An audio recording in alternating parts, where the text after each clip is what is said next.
मुंबई में स्थित मलाड के नीलयुग विराट बिल्डिंग में एक फोर व्हीलर से टक्कर लगने पर 4 साल के बच्चे की हुई मौत। दिल्ली पुलिस ने किया मामला दर्ज। हर पल की खबर मुंबई न्यूज पर। मैं हूं आपके साथ अली इनामदार और आप देख रहे हैं मुंबई न्यूज। जिस तरीके से मैं बात करूंगा आपको, जो फोर व्हीलर की टक्कर लगने से 4 साल के बच्चे की मौत हुई है, उसी के पेरेंट्स हमारे साथ मौजूद। हम जानते हैं कि क्या हुआ पूरा मामला। सर, क्या कुछ हुआ पूरा मामला, विस्तार में बताइए। गाड़ी वाले ने मेरे बच्चे को ठोका और ऑन द स्पॉट जगह पे बच्चे को मेडिकल सहायता मिली होती तो शायद आज मेरा बच्चा जी ना होता, लेकिन उसने मेरे बच्चों को मेडिकल ले जाने के बजाय कि वॉचमैन से बोल दिया कि इसके घर वाले को इन्फॉर्म कर दो, जो मुझे करना था मैंने कर दिया है। और दूसरी जो सबसे दुखद घटना है, पुलिस ने 24 घंटे के अंदर उसको बेल दे दिया, उस हत्यारे को बेल दे दिया। उसने ये भी नहीं सोचा कि ये एक 4 साल के मासूम बच्चे का हत्यारा है। और मैं कानून से मेरा पूरी तरह से विश्वास उठ गया है। मैं आज इस मीडिया के माध्यम से कहता हूँ कि मीडिया मुझे इंसाफ दिलाए, मेरे बच्चे का हत्यारे को सादा से कड़ी सजा दिलाए। और मेरे पास इस दुख को कहने के लिए कोई शब्द और कोई शब्द नहीं है मेरे पास। किस तरीके से हादसा हुआ था सर, कुछ जानकारी दे? हादसा, बच्चा खेल रहा था B1 में, वहाँ पे उसने गाड़ी इतनी फास्ट लाया कि बच्चे को डायरेक्ट उड़ा दिया उसने। और गाड़ी पार्किंग में लगा के वॉचमैन को आगे बोला कि जाओ इसके घर वाले को इन्फॉर्म कर दो। अगर उसने समय पे ले जाके मेरे बच्चे का ट्रीटमेंट कराया होता तो आज मेरा बच्चा जिंदा होता था। उसने बिल्कुल मानवता नहीं दिखाई है, उसने पूरा हत्यारे का काम किया है। उससे कड़ी सजा दिया जाए, मैं बस यही मांग करता हूँ। जानकारी मिल रही है कि कुछ पहले तकलीफ हो या फिर कुछ परेशानी? 2 महीना पहले उसे मेरे भतीजे ने उसे सिखाया था कि भाई गाड़ी थोड़ा स्लो चलाओ, बच्चे बराबर वहाँ खेलते थे। तो बोला था मुझे जैसा चलाना है मैं चलाऊंगा, कोई मर्ज है उससे मुझे कोई फर्क नहीं पड़ता है। और आज उसने अपना कहा हुआ कर दिया, मेरे घर के एक बच्चे को मार के। मेरे बच्चे को, मेरे 23 साल के बाद मुझे एक बच्चा पैदा हुआ था, आज उसने भी उसे खा गया, उसे भी उसने मार डाला। और उसके बाद भी कानून पूरी तरह उसके हाथ में है। और 24 घंटे के अंदर मेरे बच्चे को हम लोग दफना रहे हैं और वो बाहर घूम रहा है। इसलिए मुझे कानून पर से भी पूरा विश्वास उठ गया है। घटी है वो एक तरह से जिसने किया ये सब, उसको कलयुग का राक्षस बोलेंगे तो कोई कम नहीं होगा। क्योंकि अगर वो चाहता तो हमारा बच्चा बच जाता था, लेकिन वहाँ पर उसने बच्चे को ठोकने के बाद बच्चे को हॉस्पिटल लेके जाने की बजाय वॉचमैन को बोल रहा है कि इसके घर को इन्फॉर्म कर दो। वॉचमैन ने बोला भी उसको कि आप इसको ले ही जाइए, हॉस्पिटल ले जाइए, बच्चा बच सकता है। बोलता है मैं ये सब कामों के लिए मैं नहीं बना हूँ, मैं बहुत रसूखदार आदमी हूँ, बहुत पैसे वाला हूँ, मैं ये सब कामों के लिए नहीं बना हूँ।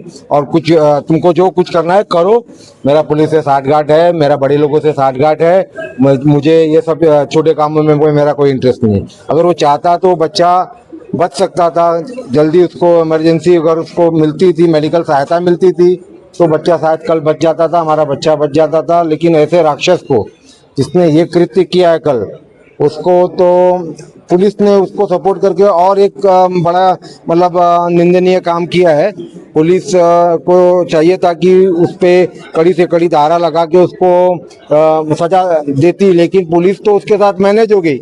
और कल उसने हमारे बच्चे का मर्डर किया और आज उसको बेल दे दिया। तो उस पे एफआईआर तो हो चुकी है। एफआईआर हुई, लेकिन वो पुलिस ने मैनेज करके कम धारा लगा के एफआईआर की है। जो धारा लगनी चाहिए थी, जो कड़क धारा लगनी चाहिए, मर्डर की धारा लगनी चाहिए थी, जो मर्डर करके भागा है वो धारा लगनी चाहिए थी, तो पुलिस ने वो कम धारा लगा दी मैनेज होके। मैं ये खुल के बोल रहा हूँ कि मैनेज होके, क्योंकि अगर उन्होंने पूरी धारा लगाई होती तो ये बंदा बाहर घूमता नहीं था। वो कल उसने मर्डर किया और आज वो बाहर घूम रहा है। तो ये मेरा पुलिस प्रशासन से, फडणवीस सरकार से ये मेरी मांग है कि सख्त से सख्त कार्रवाई होनी चाहिए। और अगर वो कार्रवाई नहीं होगी तो ये जन आंदोलन हम करेंगे, बिल्कुल करेंगे जन आंदोलन। और जो उसको बचाने के लिए आएगा, वो पुलिस हो या वो यहाँ के दलाल हो, सोसाइटी के दलाल हो, सेक्रेटरी हो, वो उसको बचाने के लिए आ रहे हैं, तो उनके खिलाफ हम सख्त से सख्त कार्रवाई करेंगे, जन आंदोलन करेंगे, पीछे नहीं हटेंगे। ये भीड़ आप देख रही है, ये इतनी मतलब ये लोग गुस्से में है, इतने गुस्से में है कि ये पुलिस ऐसा कैसे कर सकती है, लेकिन पुलिस ने किया। और अभी ये जो मैं सबका धन्यवाद करूंगा, राजपत जी आए हैं, असलम जी आए हैं, उषा ताई गायकवाड़ जी ने, उन्होंने जब इस पे संज्ञान लिया तब पुलिस को लगा कि नहीं हम तो फंस रहे हैं। तब पुलिस ने फिर वो बोला कि ठीक है, हम जो उचित उस पर धारा लगनी चाहिए वो लगाएंगे। तो मेरा सभी नेताओं से, जो भी हमारे यहाँ लोग आए हैं, सबको मैं धन्यवाद करूंगा और सबसे कहूंगा कि आप संयम बरते। अभी के लिए संयम बरते, कोई कुछ करना नहीं है, लेकिन अगर हमें उचित न्याय नहीं मिलेगा तो जन आंदोलन से हमें कोई रोक नहीं पाएगा और ये फिर एक विकराल रूप लेगा और उसके लिए फिर प्रशासन तैयार है। धन्यवाद। आपसे एक गुहार करना चाहता हूं कि जो हादसा हमारे मित्र के साथ, जो उनके बच्चे के साथ जो क्रूर हत्या करके उसने जो काम किया है, 2 महीना पहले उसने हमारे मित्र से गाली गलौज करके ये धमकी दिया था कि हम ऐसा ही गाड़ियां चलाएंगे, तुमको जो करना है वो कर लो, मैं तो यूं जाता हूं यूं आता हूं, प्रशासन मेरे हाथों में है। तो मैं इस एरिया के एमएलए और इस एरिया के सांसद और इस हमारे महाराष्ट्र के मुखिया देवेंद्र फडणवीस जी, हमारे यहाँ के नगर सेवक जो भी हैं, मदद करें और उस आरोपी को फांसी के सजा तक पहुंचाएं, नहीं तो हमारे लोग पुलिस चौकी के सामने जा करके आत्मदाह करेंगे। मैं प्रतिज्ञा करता हूं, मेरी भी बेटी एडवोकेट है, मैं न्यायालय से भी मांग करूंगा कि उसको फांसी दिया जाए, फांसी दिया जाए, फांसी दिया जाए।